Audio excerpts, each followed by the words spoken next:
Welcome, everyone. It's so wonderful to see you all here. I just am going to do a very quick introduction and let our panelists really take it away. But as Cecilia said, we'll be talking about approaches to equitable community-based empirical research and challenging the dominant science education and science communication paradigms. And we really have a wide array of conversations that will be kicking us off today. And we're hoping that we can use these as inspiration for the breakout sessions. But we'll hear both about challenging dominant science narratives and SciComm or science communication, but also a lot about thinking about who community is when we're working with community-based empirical research and thinking about equity in that.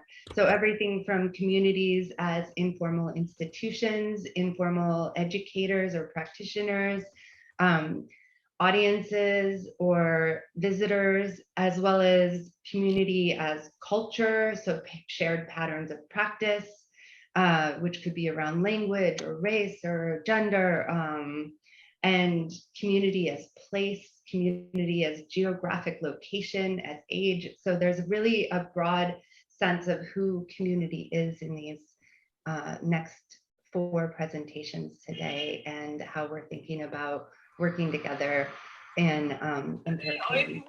I'm just saying what it looks like. So go ahead and I'll ask the first group to take it away. And I am not going to introduce folks. I'm going to have them introduce themselves and just pass the baton one after another so we can hear from our folks. Thank you. My name is Ning Wang. I'm from University of Southern California. Today, I will present our project together with Ari Krakowski from UC Berkeley Lawrence Hall of Science.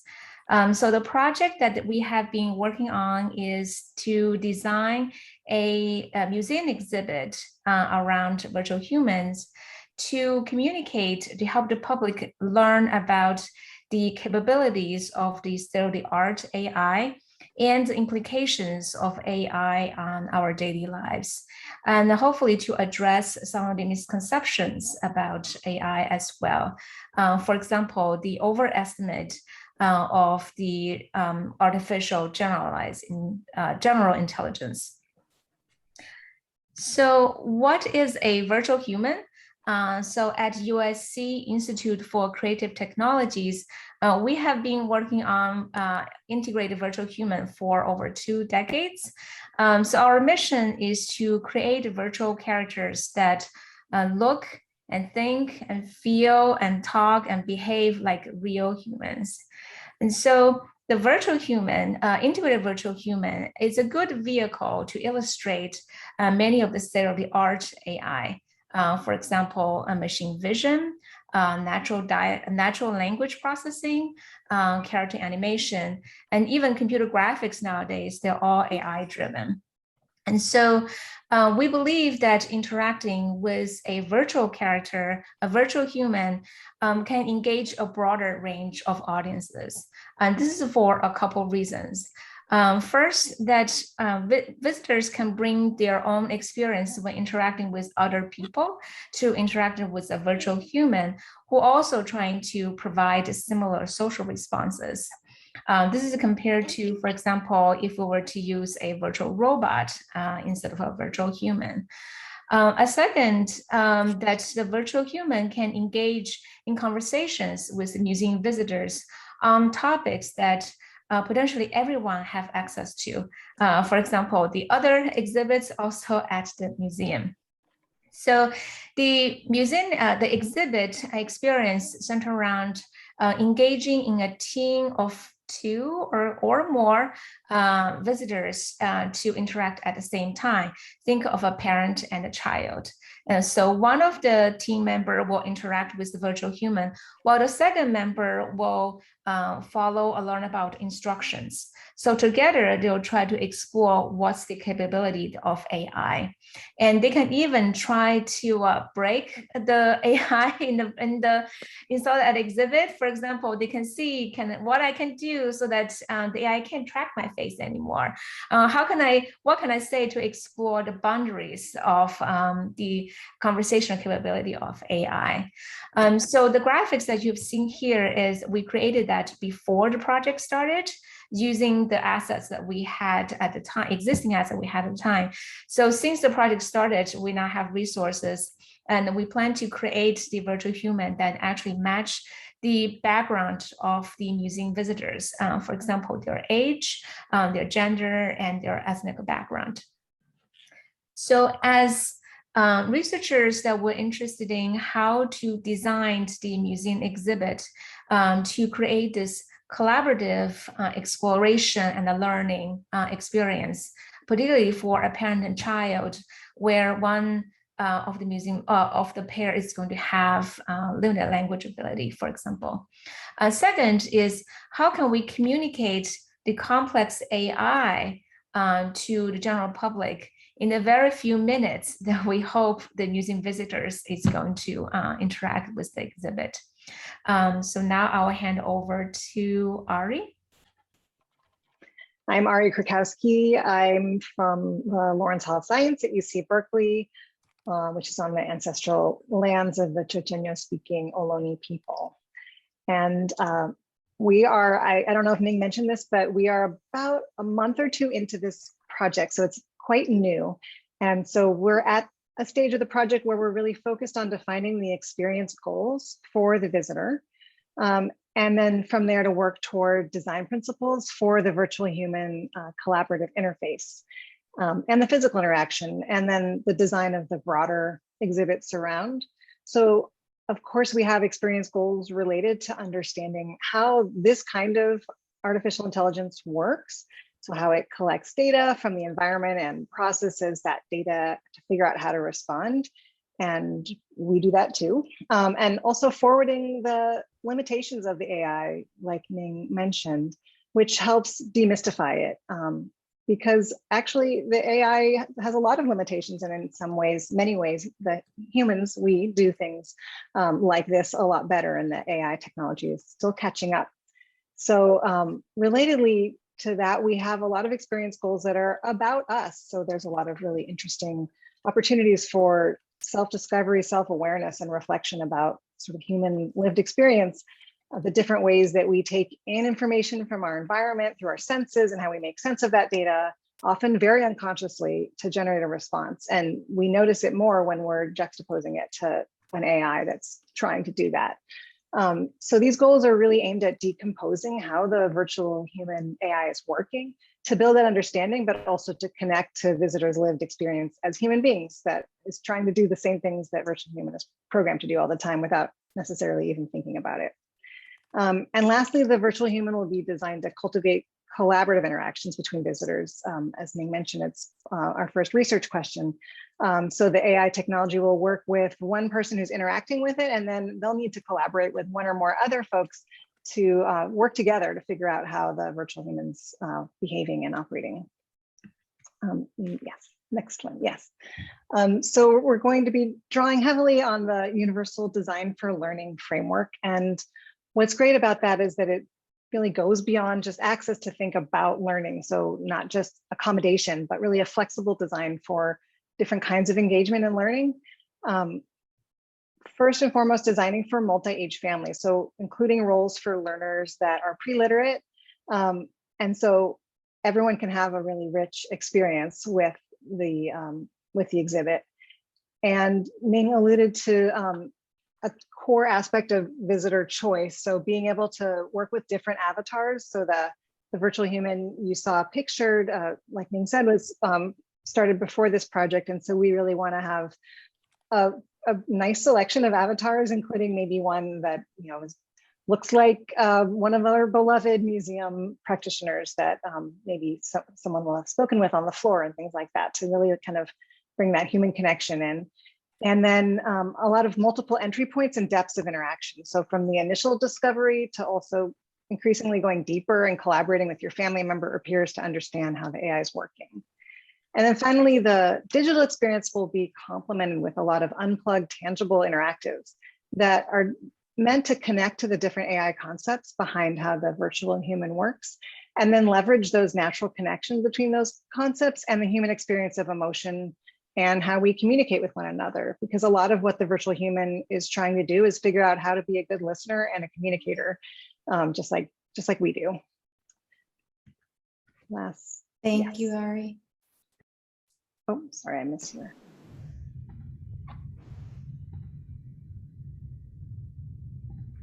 I think that means I'm out of time. I'm so sorry, I missed your chat because I didn't see it at the window. So I will stop there and stop sharing and hand it over to the next group.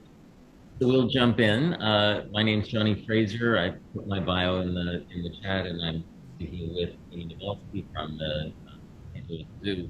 We're going to split the presentation. I'll do the intro, and it's going to run on autopilot, so it's going to be a little terrifying. But we are really talking about defining community for a research in service to practice project. It was done in partnership with the Association of Zoos and Aquariums. It's an association that's made up of committees, and it's a bottom-up driven organization, which means most of the work actually happens at the committees and transfers to the organization. And the interaction between the committees sets the research questions.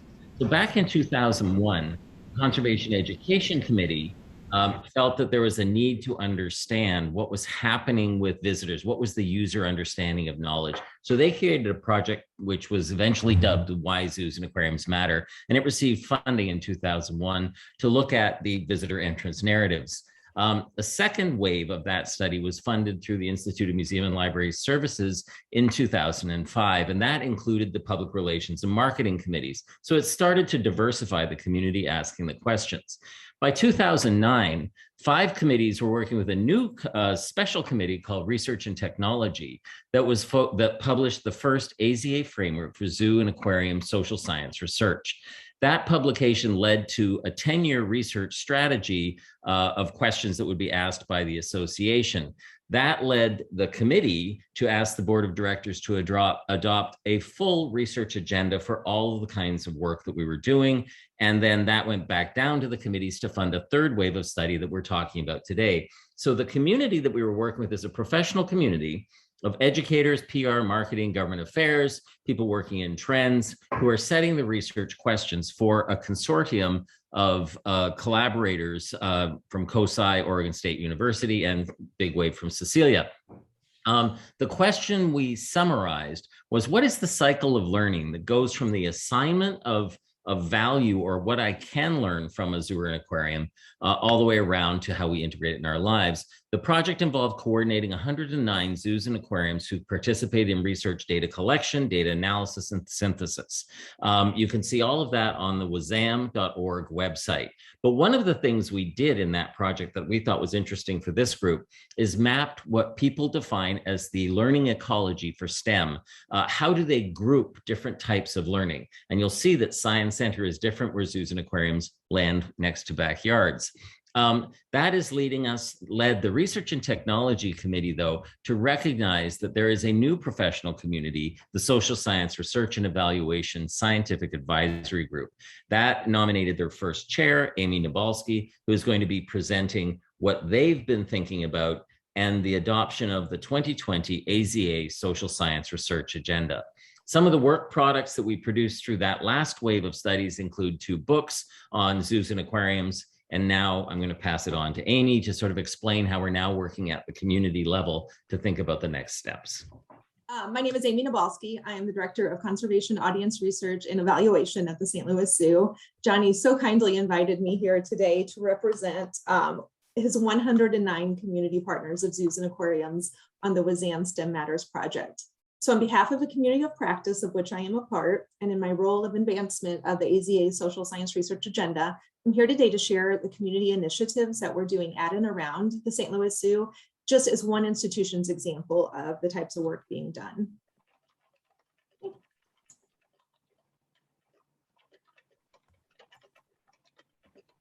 All right.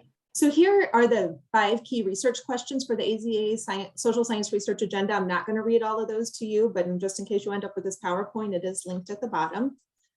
We are really focusing on these first 2 questions, which I will read to you. And that includes, how can zoos and aquariums help build a more equitable society through critical reflection on their internal operations, culture, and communication? So really an internal look. Second research question is, what is the role of zoos and aquariums in communities, including in the context of striving for social and environmental justice, really kind of an external look.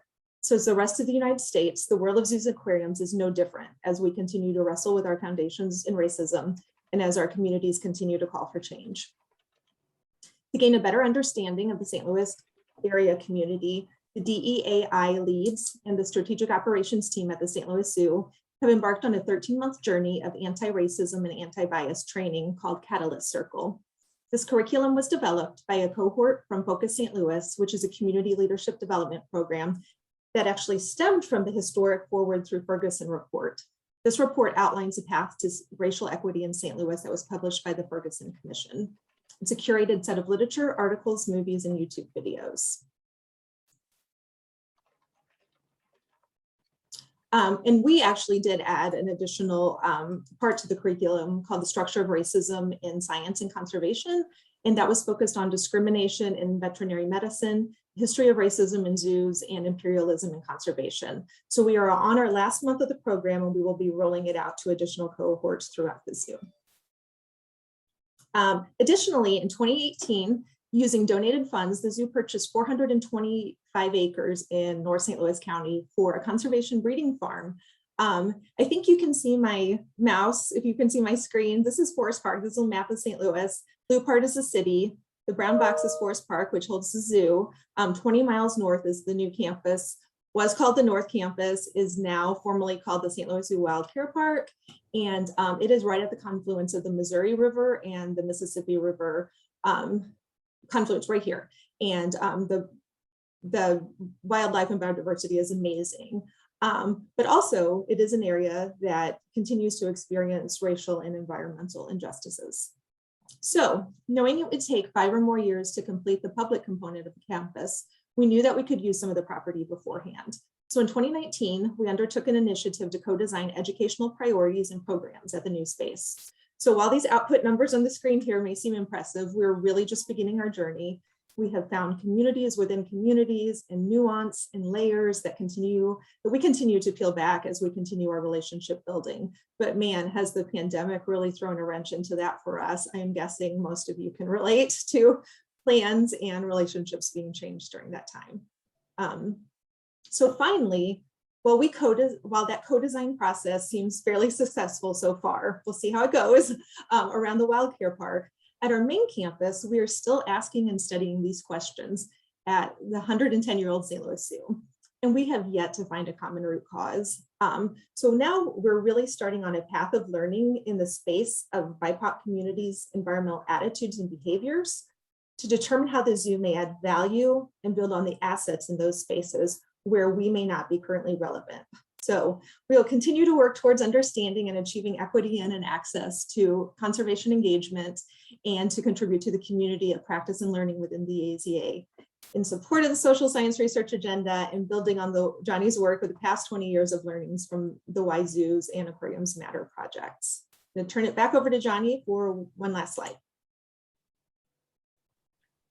So one of the things that Amy and I have been talking about, but actually is a larger conversation within this community of practice, the zoo and aquarium professionals, is really thinking through some of the co-creation paradoxes about inequities in the grant development process, because a lot of smaller local community organizations really can't devote a lot of time, nor do they bring the skill of prior grant experience to the grant development process. And so we start with a structurally embedded challenge with how grants are formed and shaped when they intend to approach that project with some ambiguity, especially around the issue of hypothesis-driven research versus discovery-based research that will be uncovered as we move forward with our communities.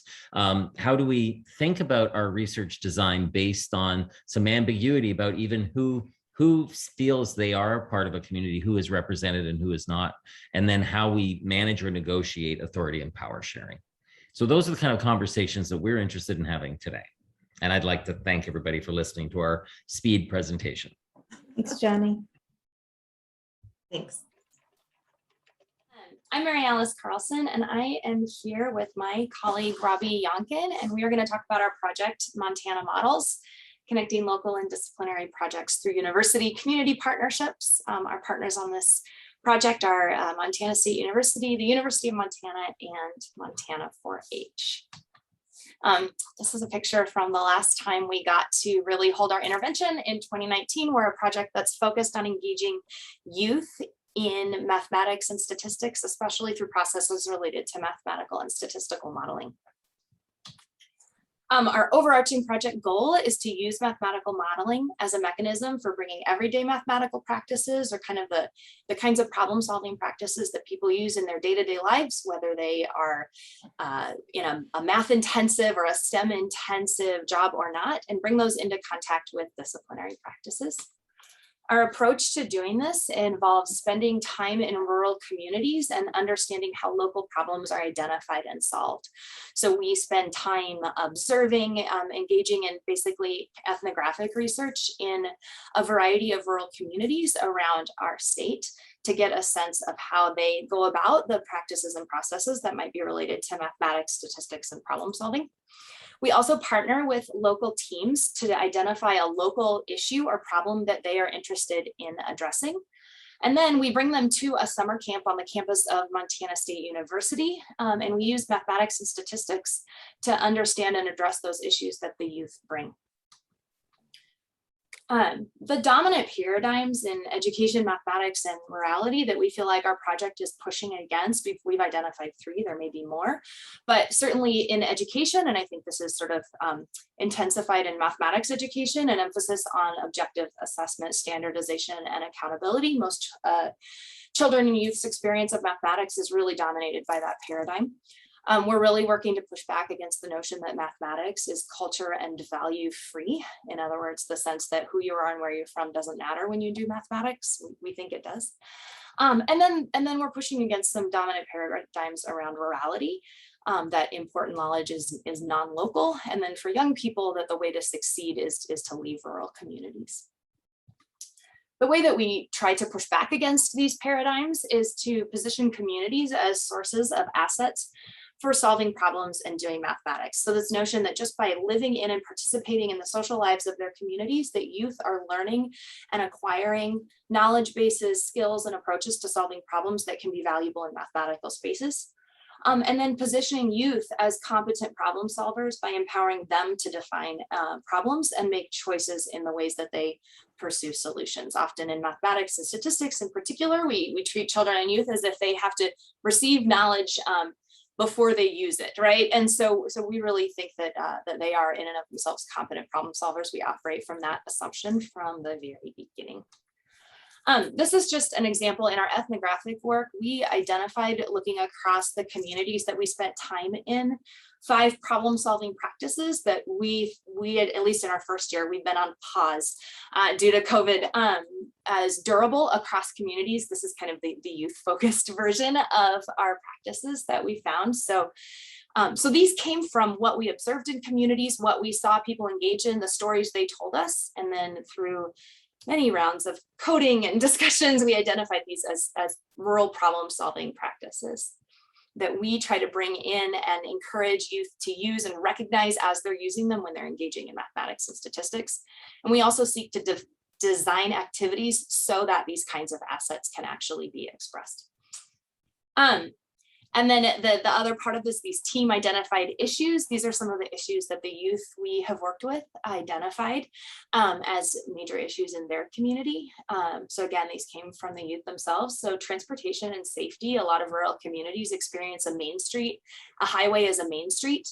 And so a highway that people might fly down at 75 miles an hour or faster in Montana is really the main street that divides their community. We had youth bring problems that they were interested in understanding interactions with wildlife. We had a team that was interested in economic sustainability in rural communities, recycling programs, and then currently for our yay, we're really excited to get to hold camp again this upcoming summer. We hope a team that's interested in understanding more about invasive plant species.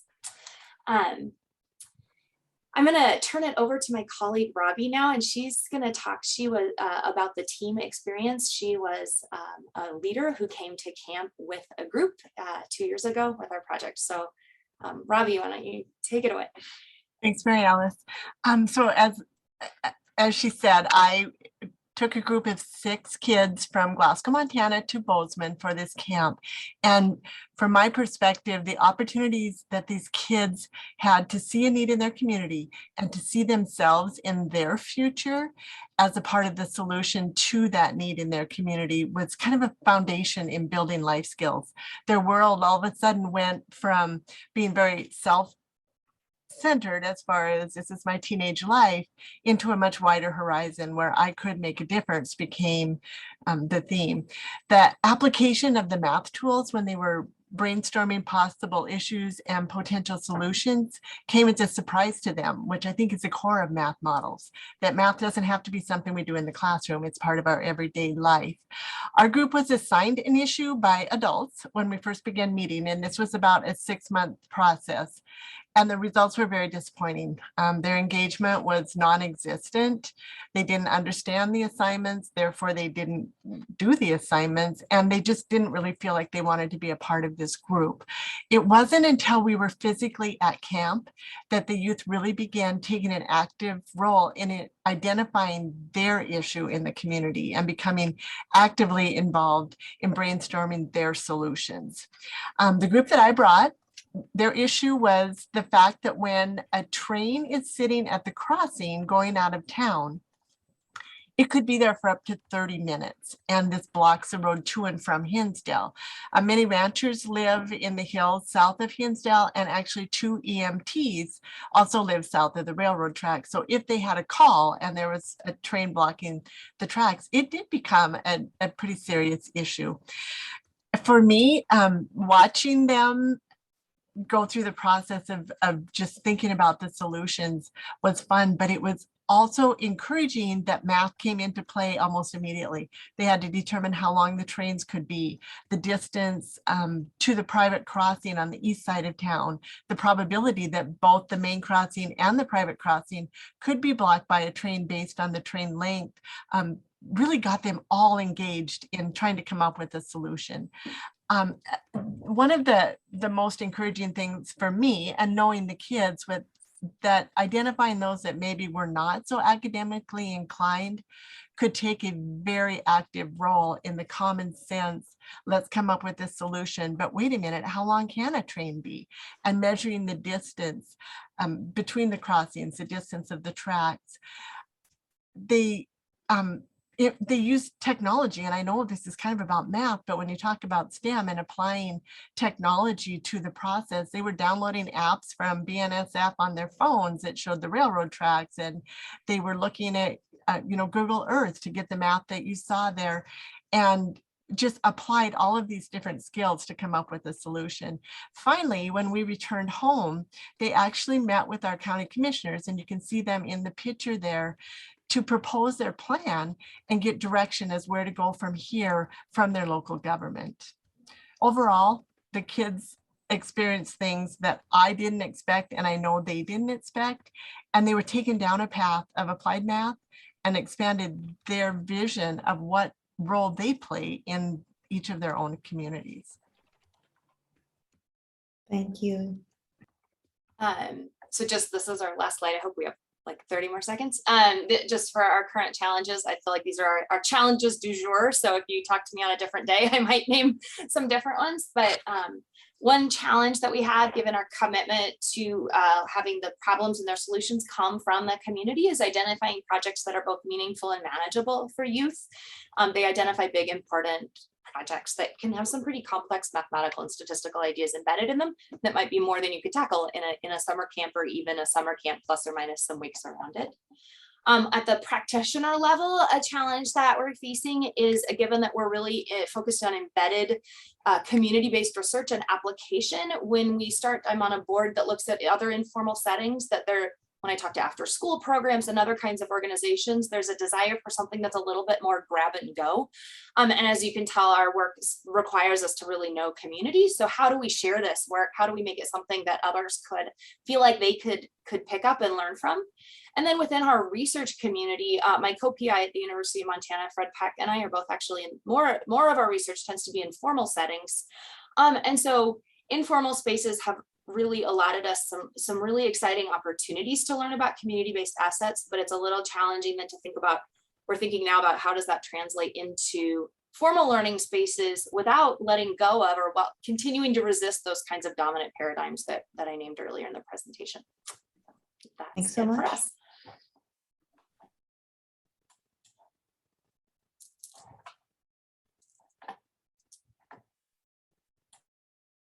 All right, I think that is us. Hello, everyone. My name is Megan Bang, and I'm here with my colleague Anna Lees today. I appreciate that someone else has just started their project, and so today we're just going to share a little bit. We literally just started our project, so we thought we'd share a little bit about what some of the foundational ideas are and where we're headed. And really, we wanted to focus partly on the nature of this panel, and I think the overall ASIL meeting is how it is that we're co-designing and partnering with, I would say, non-universities. So we're in a project with 2 tribal nations currently and 2 urban Native communities, and this project will extend to 10 others. And here's what we're really up to. We're designing summer programs that we call Indigenous STEAM that are really focused on how is it we're creating learning environments that enable Indigenous youth to live right relations with lands, waters, and each other. Translated to Western speak, we're working on things like climate change, adaptation, social ecological decision-making, but we're really after developing Indigenous education models in the here and now that are regenerating healthy communities. So there's summer programs for kids in K-12 and their families. And our second part of the project that will come a couple years down the road is to expand to a program of professional development that can serve 10 new communities to continue to build out their own programs.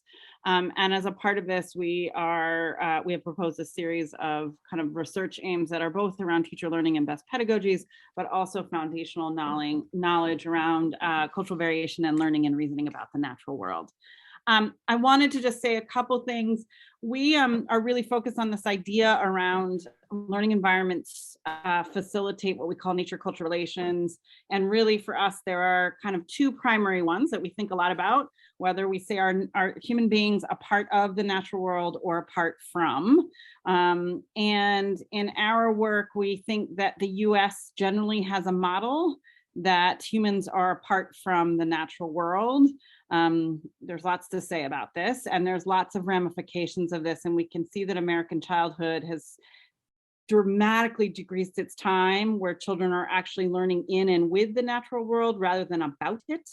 And so we're really after this. Part of it is those apart from models are associated with things like anthropocentric reasoning and unsustainable decision making. But for us, it's also the coloniality of this problem for Indigenous communities. The extraction of people from our lands and waters is central to actually hurting our own knowledge systems. And part of what we think a lot about, and there's lots of really interesting long-term work to say that human communities have been under a process of transformation based and organized by kin relations to institutions and knowledge systems based on what we call human supremacy and entitled extraction. So we think about it from that paradigm and then what we're really after is designing learning environments that remake kin relations and Indigenous knowledge systems for kiddos from early childhood up through. And for us, this is really about disrupting the ways that educational systems have been a source of harm for Indigenous communities. And I want to see if Anna wants to take up and talk about that a little bit. And we think about this as transforming kind of normative power and historicity. Anna, do you want to chime in? Yeah. So building from what Megan's sharing with some of the foundations of this work, we're really working explicitly to transform normative power and historicity by enacting Indigenous pedagogies in land education. And through that, really working to kind of answer the call that Deloria has left us with around rethinking for Indigenous education to be Indigenous or education, that we need to do it through our own ways of being and with and on lands. I'll say just a couple more things on this slide, that through this project, we're really putting this into action with children and families through informal science settings in summer camps in the summers, like Megan talked about, but with also efforts and implications for transforming the harm that's been done through formal education. So we're talking with kids and families to really theorize and practice decolonial and anti-racist education by enacting resurgence in the everyday, and also thinking forward about what can that mean for educators across communities and also back in school and other formal settings. I think, so, for us, we really are doing this, and what we mean by this is like, we are outside with kiddos from like 8 a.m. to 6 p.m. every day, rain or shine or snow. And there is something that happens when you go from thinking about field-based education as field trips to a place to actually reimagining teaching and learning as always outside. And so we're really after understanding some of these things. I think the other thing that I'll just say is we're also after what we call should we questions, but understanding how learning science should be driven by a kind of ethics. And for us, there's a part about what we call should we questions that motivate the need for both investigations in kind of Indigenous paradigms as well as Western. And I would just say that we're really after creating learning environments that don't perpetuate powered harm between knowledge systems. And I guess what I would say, just I'm not sure where we are with time, we do this through what we call the community-based design research. And one of the things that I think is really important is the creation of a learning environment is as important as its enactment in our project, because what that co-design does is actually create the conditions for families and communities to enact new forms of education in our own communities. And without actually rigorous co-design, beyond things like consultation, what we end up doing is not actually transforming. We end up reifying some normative paradigms. And so we spend a lot of time really working with all different kinds of community folks, imagining education, thinking about its harm, and thinking about what is possible. So it's a really speculative endeavor. And I think what we wanted to say today, and Cecilia, I see you, so we'll go fast, is we spend a lot of time cultivating kind of the relational conditions of our partnership. And for us, I think what's really important is I'm often hesitant to have people think they can just go partner with a Native community and have this work. Really, this kind of work is a life commitment. I keep telling people this is not short-term commitments. You're marrying a community if you're going to do this kind of work, because you're making that kind of relationship. And it also means that we have to do a bunch of work beyond the funded project. And I think sometimes we talk about, at least I think it's important in my own role to say, there's lots of unrecognized labor for Indigenous academics to do partnership work well, because most institutions have no idea how to not enact colonial paradigms. And unfortunately, Jordan, our co-PI, was supposed to be here today, but she had sovereignty matters to attend to. And so we thought she wanted to send this and just actually comment on, even in the process of proposal development, idea development, proposal submission, she was like, this is a totally different thing. And that meant like understanding the nitty gritty of an NSF proposal in a way that oftentimes I think people think you can't do in proposal development. And for us, it meant we started thinking about a proposal a long time ago. And we went through every NSF form that she needed to put in. So I sometimes think that when we think about the partnership work, we go after just the sexy parts of it, the deep parts of it, and forget that actually power lives in all these bureaucratic processes that are not familiar to lots of institutions. And we'll stop there. Thank you. I'm going to turn it back to Tony. Oh my gosh, 4 really wonderful and engaging and exciting presentations. I want you all to get into rooms to talk to each other about how you can fold any of these ideas into your current thinking, and how you can think about action and where you're at, or reflection and where you're at, or in challenging and where you're at.